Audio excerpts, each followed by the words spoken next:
All right. Well, welcome everybody. It's good to have everybody here today. We are going to give you a little bit of a talk on integrating AI into your smart applications. So give me just a second. I will get this running. Is that coming up okay? Yep, looks good.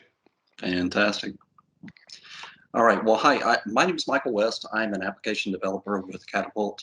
I've been in the application dev space for roughly about 20 years now, so it's kind of a long time, um, and uh, and have an educational background in data analytics and machine learning. Um, Hi everyone, Roy, I'm Roy Concepcion, and I'm a senior consultant with data and AI practice. And yeah, my background's also in app development. Started with front end and mobile apps, but recently been doing a lot more integration with Azure and with the cloud and microservices. So yeah. okay, well, good deal. Well, let's jump in and get started here. So today we're going to give our high level agenda is just to give kind of an introduction overview about AI, just share some of our thoughts there, and then we'll kind of dive into a couple of facets, a couple of offerings that are out there. We'll look at Azure Search, cognitive services, and machine learning studio. So um, you know there's a lot to AI, and it's a big topic, and it's one of those subjects that over the past couple of years, really, as people start talking about AI, it's hard to understand what that means.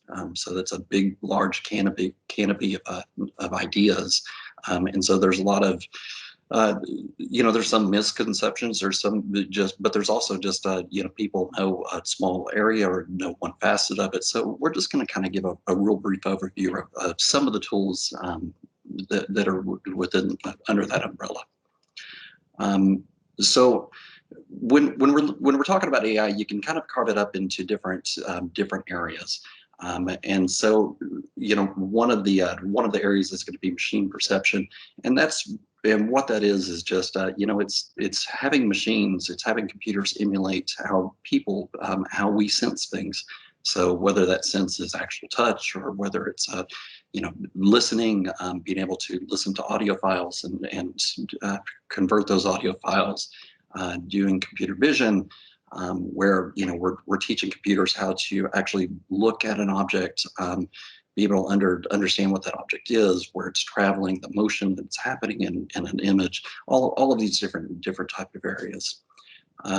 So then we have, kind of the hot topic of today, which is machine learning. It's often, you'll often hear that term thrown around. And that comprises of supervised learning, reinforcement learning, and unsupervised learning. Supervised learning is kind of your traditional classroom sense, where you imagine you've got a teacher. The teacher is teaching the student something. The teacher knows the right answers. And the students, is asked a question, gives an answer, and then the teacher lets the student know whether or not that answer is right. And so we use a lot of those type of models in being able to create anything, linear regressions, kind of line of best fits on the data, classifications, things of that nature. Reinforcement learning is a little bit different of a kind of a beast there. It's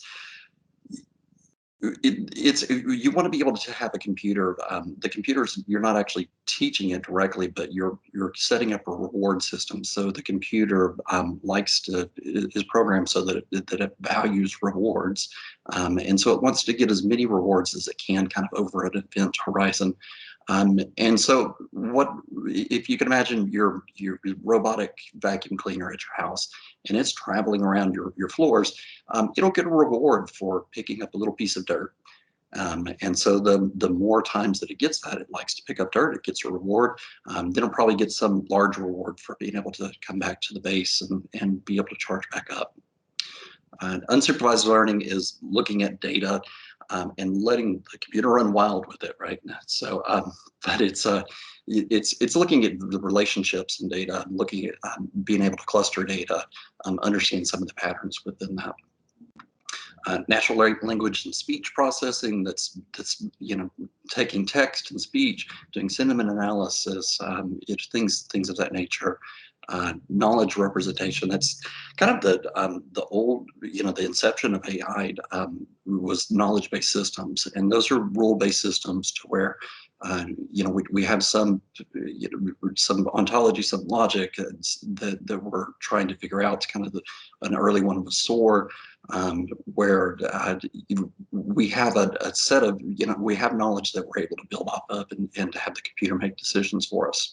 And originally that was thought to be one of the more challenging aspects of AI. Computer vision, it's, the funny story is that computer vision was given to an undergraduate student at MIT to go do over the summer. Just go ahead and get that solved, right? While they were working on a knowledge-based system, and ultimately that ended up being very far from the truth. The logic-based systems were a little bit easier to handle, and computer vision in a lot of ways is still challenging for us today. Then we have advanced planning. So that's planning, scheduling, logistics, where we're doing some kind of value iteration, trying to figure out some algorithm that is able to create a plan, create tasks in the most optimal way.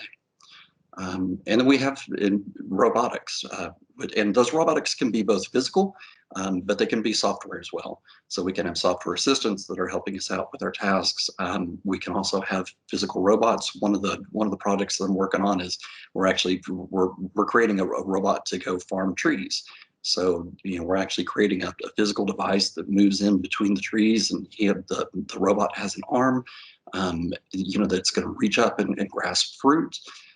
And then on the computer, the thinking part of that, we have the robot it also uses computer vision to be able to detect the fruit, see which branch is on, and deep learning processes to be able to determine whether or not that's a fruit that needs to be picked. So a lot of that, there's a whole lot of different areas in here that it's a pretty big topic, right?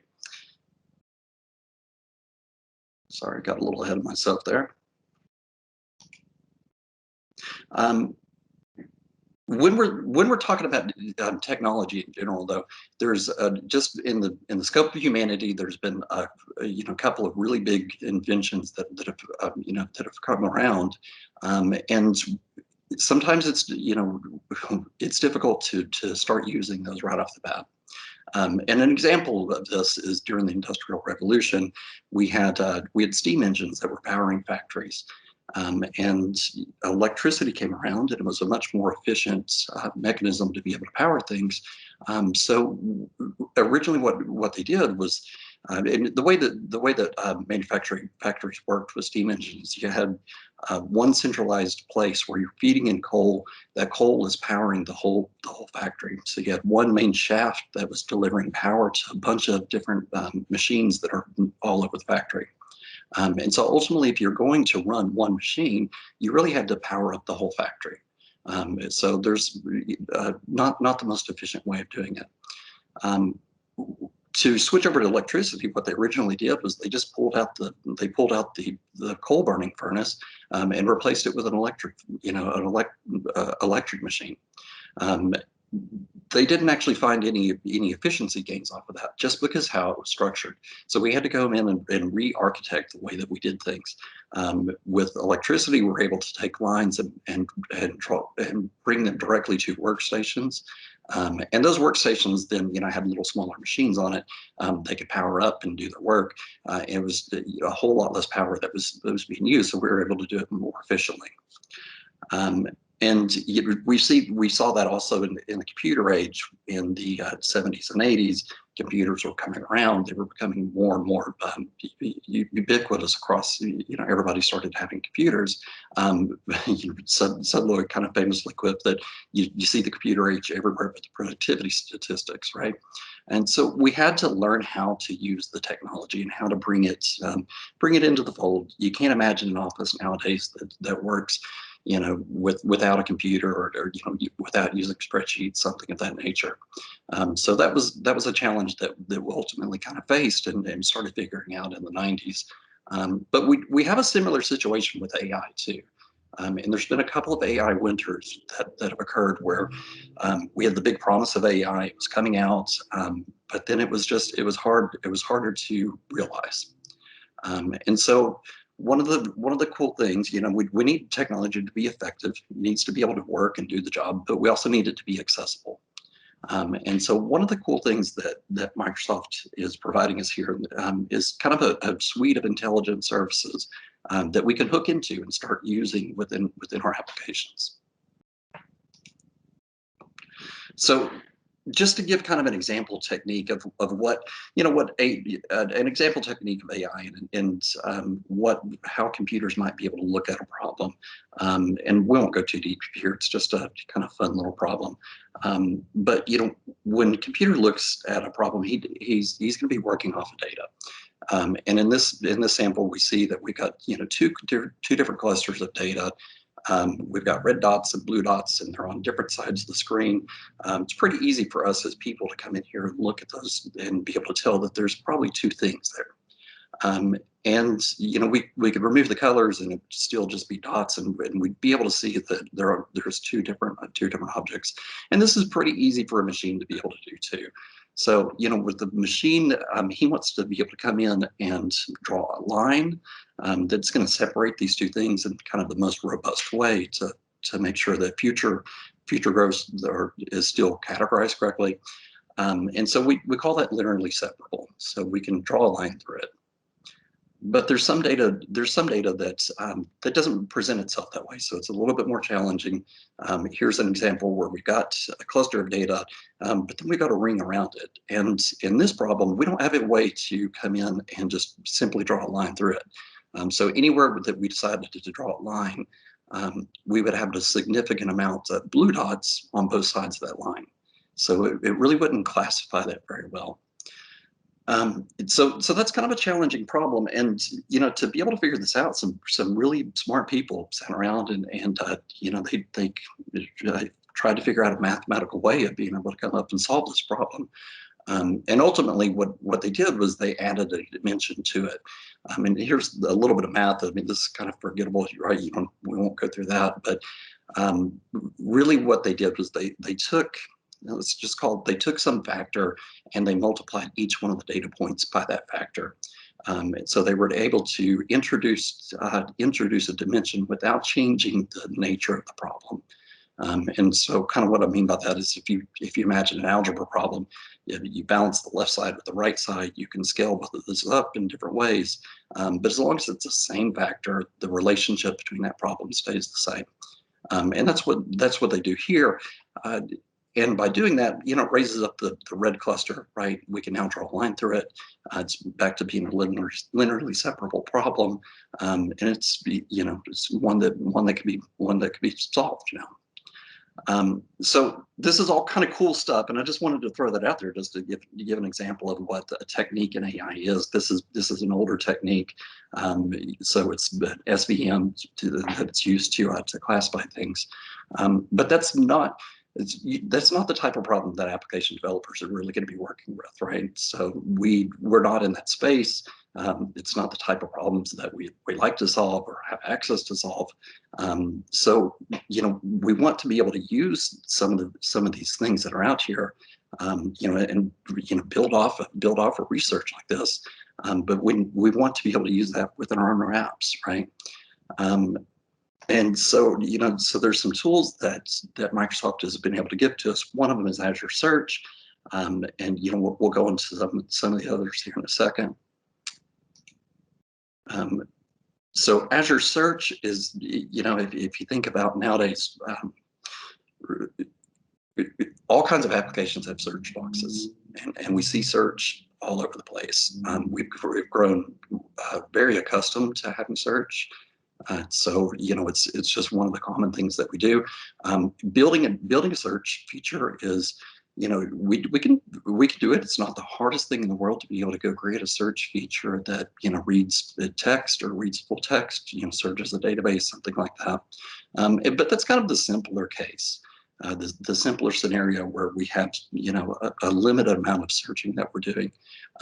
Once you start getting into more complex features, and for the old school days of using Lucene or DT search, there was a lot of programming that you had to do just to get it to start building indexes.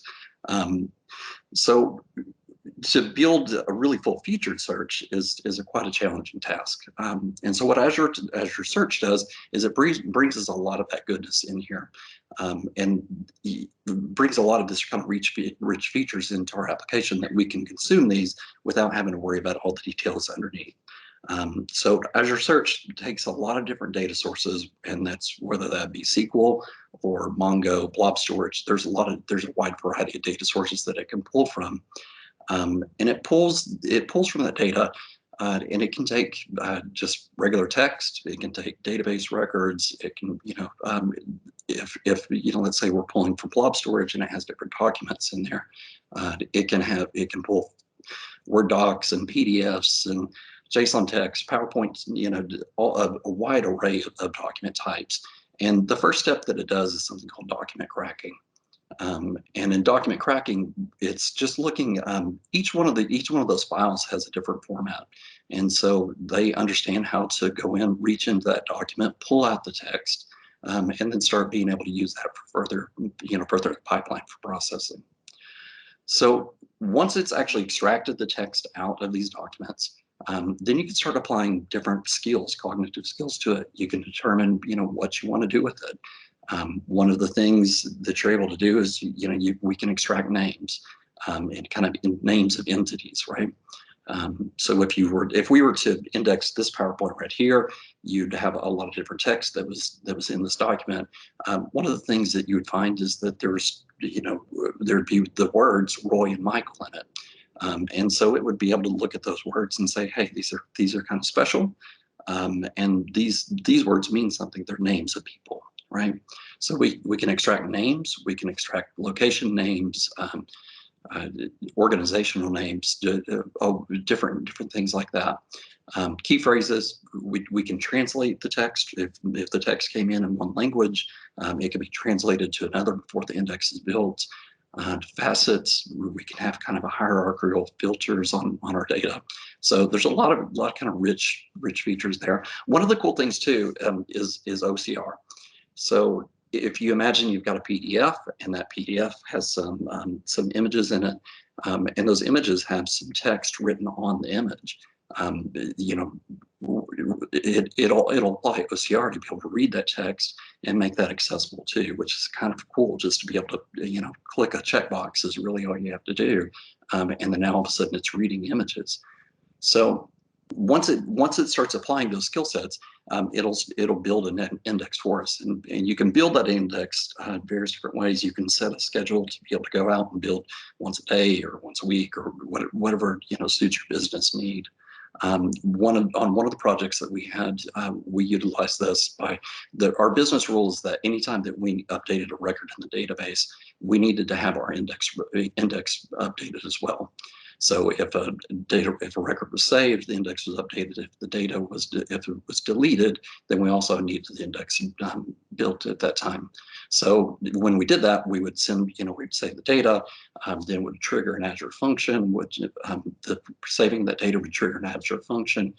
It would then go off and update the index. And then that way, the data was always up to date and on time for our application. And then at the end of the day, what we're going to have is some search features that we get to, really, I don't want to call it for free, but, we get a lot of features that we get to include into our application just off the shelf, right? So we'll have fuzzy search, geospatial support, proximity search, be able to use synonyms. It'll do autocompletes and suggest search for. So a lot of features that just come in here that, and we can send OData queries and to be able to kind of actually do the searching as well. So we'll have a field and say, hey, this field is like some piece of data, or some term. Maybe it's greater than, less than. So we can build up complexity on our end on the searching as well. But a lot of features that we can just include into our application So it's pretty cool stuff. Um, Roy, do you want to tell us a little bit about cognitive services? Yeah, before we get there, I would say, you see all these cool technologies that you mentioned, OCR, extracting names, key phrases, all these different tools. Before it was really expensive. If you say you have none of this, what is the cost to get this up and running, right? You have a lot of different uh, tools that are very specialized. If you're doing something in vision, you got to learn OpenCV or, natural language toolkit if you're, working with NLP and lots of different tools. And Microsoft provided a way to answer that accessibility problem. Let me take over the screen real quick. So what is Microsoft Cognitive Services? So Microsoft gave a suite of tools that will allow you to integrate a lot of this functionality really quickly in your applications in a simple to use manner.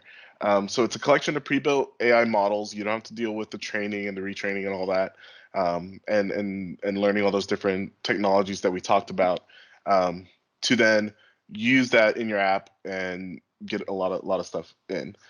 Most of them are created with simple REST APIs. So if you know how to make an HTTP request, most developers do, then it's pretty simple. They also offer SDKs in many different languages, and that helps get a lot of the tools running very quickly.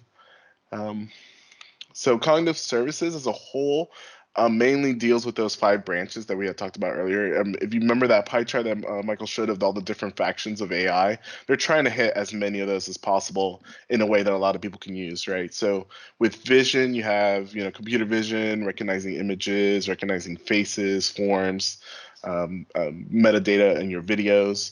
Speech, translation to text or translate to another language, recognizing who the speakers are, even language. That's that NLP we talked about.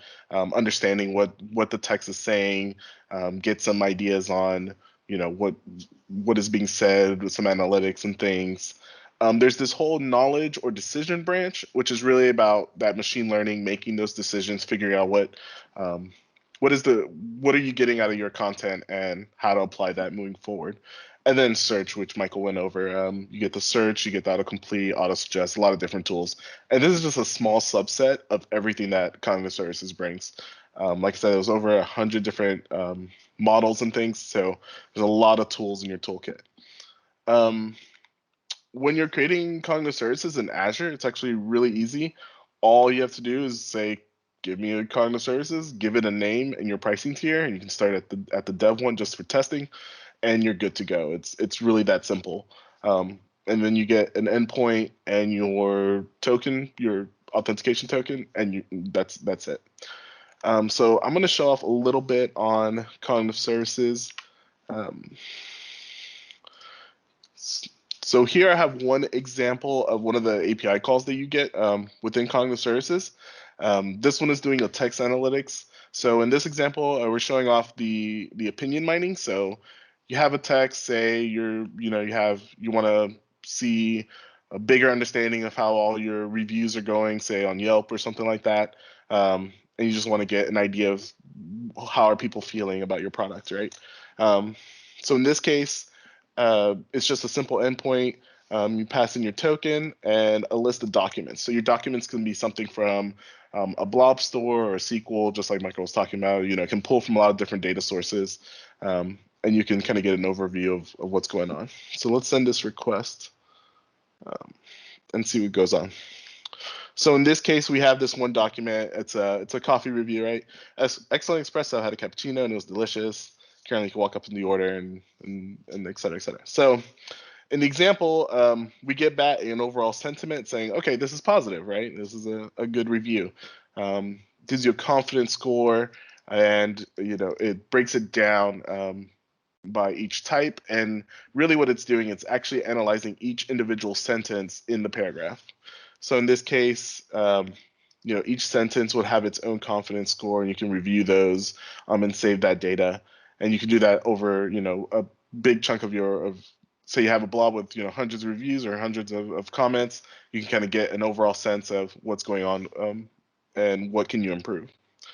Um, Another cool thing that Cognitive Services brings here is that you get a model version. This is the AI model that Microsoft's running and when it was last trained. So you can get an idea of, okay, I have a baseline model. I can save this data, and if I were to run it over time, I can see the different model versions. I can see, okay, what is this working for me? Is this improving? Do we need to make our own model? We're right now we're just starting out, we don't have anything, but if down the line we want to get there, we can add machine learning and kind of some other tools. And this is actually something that we use in our own AI Accelerator. One of the tools we have here to kind of get people started with AI. In this case, so the AI Accelerator is just our kind of little sample app here. In this case, we're doing a audio source where we have a blob store where we're saving audio clips, and we can actually get the text out of those clips to then move on down the line. So I'm gonna give that a quick shot. Hey everyone, welcome to my Data Culture Summit. I'm glad to be here. So just save that.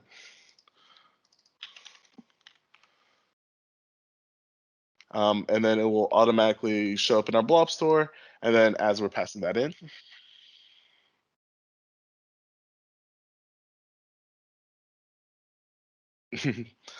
so then after a short time, it would just send it pass on through that API service, and then we get back the text. So in some cases, maybe not perfect, but you can work on you can use the model to then tweak as you go. And then this could be passed into either sentiment analysis or some other text analytics to get some more info. So, you could use this, say, if you have, call center data, you could, feed in all the different call center calls, get some analytics going with that. Or you could use the speaker recognition where you already predeterminedly get your employees or coworkers already filtered out so that you're not, using that as bad data into your other models or other tools. Just to show you a quick little bit of how that goes in Cognitive Services. So here's a little bit on the back end. In this case, we're using the Cognitive Services API SDK for .NET. Very simple. You just import the NuGet package and just call it in here. Like I said, all you really need is that subscription key, which is that key token you get when you create the service. Region, you can have different regions as well in Azure. So if you need to create, you need to handle data globally, you have many different centers and things, then you can do that. And in here, we're just doing a very simple opening our MP3, doing our stream reader, and then just passing it into the speech recognizer. So the speech recognizer has a couple different functions, events that you can subscribe to. So if you want to do something while it's currently processing or after the fact, you can say, okay, what do we get back? It says, oh, I recognize this as speech. Sometimes you can recognize it as music, recognize it as something else. And then, okay, we got the speech. I just want the text from that speech.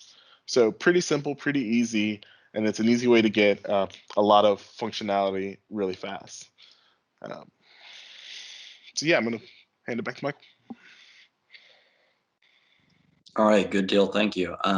So yeah, let me go ahead and get sharing again. So while I'm doing this, one of the things that I was thinking about that, just where cognitive services comes in and some of the goodness that it brings. So I had worked, so we had some, imagine it could be any type of data here, but we'd imagine just log files that are coming in, and we want to be able to detect whether or not there was some type of event that occurred that was out of the ordinary. And so I spent quite a bit of time going in here and, trying to, find out, is there kind of a statistical deviation between this happening and this happening, and it did a lot of, put a lot of effort in there. However, there's an anomaly detector that you can consume within cognitive services, where you just pass it your data, any kind of time value data, and it will go in there and be able to do that for you. which is, I mean, super cool, and using the, the kind of spectral, I believe spectral analysis, well, something similar to spectral analysis, which is really groundbreaking research that Microsoft has done here recently. So it's up to date with the most recent techniques, and those techniques are going to grow. And there's new things that are going to come out, and so that's just something that you'll get benefit from as as you integrate it into your application. Now, another thing. Let me get to the right slide here. I'm kind of behind. So when cognitive services may not, suit every need that you have, or you have a data science team, or another possibility that you have is Machine Learning Studio. I'm sure you've probably heard about that in earlier sessions, and so using Machine Learning Studio and doing ML DevOps, that's different areas. I'm sure you've been able to hear about, and so here all I'm going to do is just really peripheral to kind of look at this. This is when when Machine Learning Studio came out, I kind of kicked the tires. This is a pretty old project actually, and maybe I will share this from my desktop. Sorry, if you'll give me just one moment. Yeah, this would be a great option if once you start using more AI and starting to get, okay, what kind of more customizations I need, what kind of more machine learning I need, those kind of things. What other options are there? Right, and so here we're looking at the heart disease risk model, and really, so just give a high level understanding of this. All it's doing, it's bringing. Well, I don't want to say all it's doing, like reducing the amount of work that it's doing. It's really exciting things that are happening in here, but it's bringing in data. You have various operations that you can do to clean up data, apply transformations. Then it's going to split the data up, train a model, and evaluate a model. And right here in the middle, you've got, I'm using a 2-class boosted decision tree. And so that's the machine learning algorithm that gets plugged in, but you can switch that out for, a neural network or random forest or whatever the algorithm is that suits your problem. But imagine that your data science team, they're building something like this, and then I want to be able to use it, right? So you can publish this, and obviously there's going to be better ways of doing this through ML DevOps and going through that pipeline. But ultimately, this service, this model can be published as a web service. And so it's what I've done here. Within the studio, it'll give you kind of a test facility to come in and run this. In this case, I've got a request response, so I can click that, and a box will pop up and allow me to send in data. But I can also go into the request response page here, and it will provide something similar to Swagger. And you can actually hook up Swagger with this as well. And so it'll give you a definition of the HTTP call that you need to make. And really, like a lot of these services, ultimately what it boils down to is that, the integration for us as application developers uses a lot of the tools and the frameworks that we're used to. So it brings that within our space. And it's just a REST call that we're making. So we're going to make a post, and we're going to, for security, we're going to add the key, the API key that we have. We'll add that to the header, and it'll do, your authorization kind of paratoken security. And so it'll tell you the different types of things that you need to set up. And in my case, this is the data that I'm sending in. It's using this is taken from the UCI repository for data, which is just taking various factors in for whether or not someone has heart, a risk of heart disease. So it's giving you a sample of how that needs to be structured.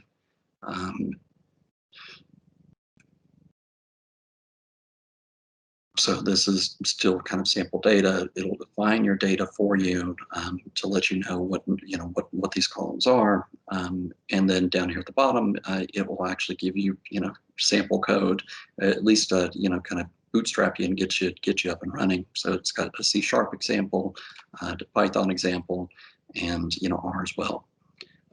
So and from there, so this Python example, I really just kind of copied and pasted that in here.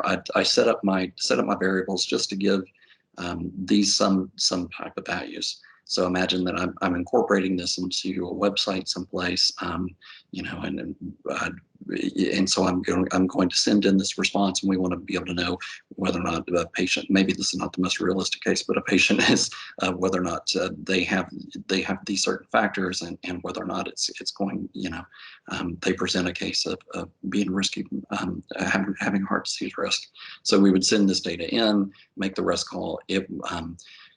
This is just me setting up the JSON, encoding the JSON, and then ultimately passing that in, as the body, and the API secrets getting injected into the headers.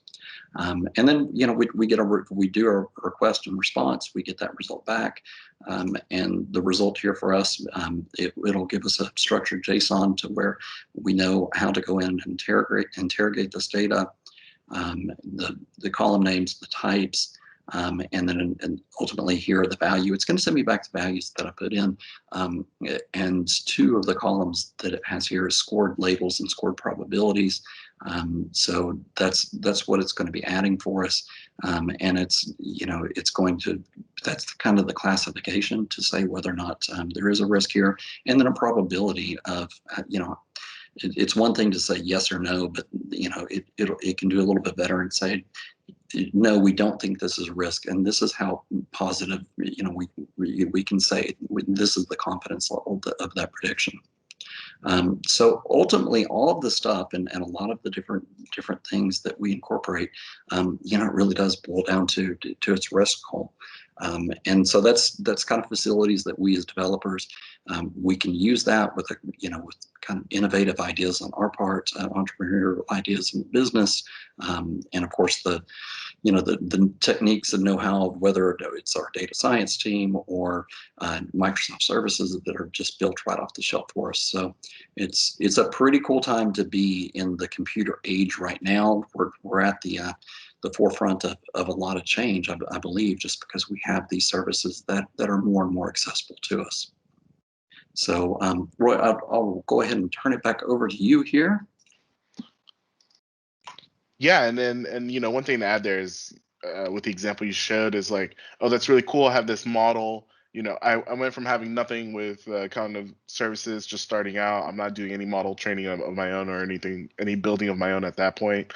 Moving up to machine learning studio or with Azure ML, I can start creating models and start, getting a more detailed view of my data or more nuanced approach to my data.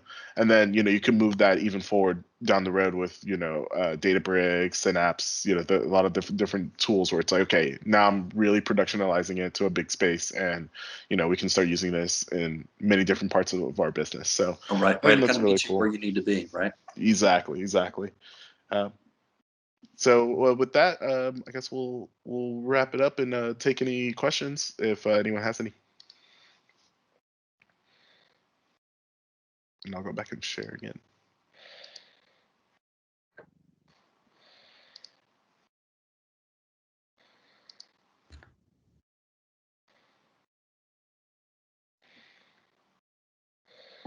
Looks like we have a question here. For security, other reasons, need to keep my data in-house. What options do I have for using these tools on-premise? Yeah, so actually one of the cool things that Contact Services provides is a container option. Say you want to keep everything in-house. You don't want to necessarily go to Azure for a lot of your info. They do have an option, Docker, where you could build those tools in-house on your own servers. Get some of that functionality, and using the CLI, you can do a lot of scripting and cool things there.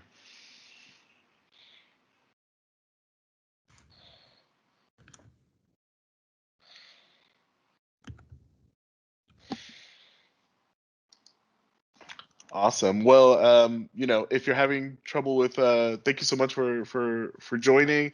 And if you want to get a more detailed view on the AI, how Catapult maybe can help you with AI, we do have an AI accelerator where we come in and help kind of see where your data is, see what kind of tools are available that we can leverage and assist you in getting started with that. So. Are there any retraining options within cognitive services? Yeah, so a lot of I talked about with the models. Um, the early models, the models are obviously provided by Microsoft. You're not necessarily touching those. But if you do want to get into more customization, I know a lot of the different branches has their own kind of tools for that. Speech has Speech Studio. Especially with the speaker recognition, you can add those. Add like your employees or other people into the speech. Q&A maker, where you're making kind of your own FAQs and question answer things. There's a lot of tools and studios that allow you to customize it for your business.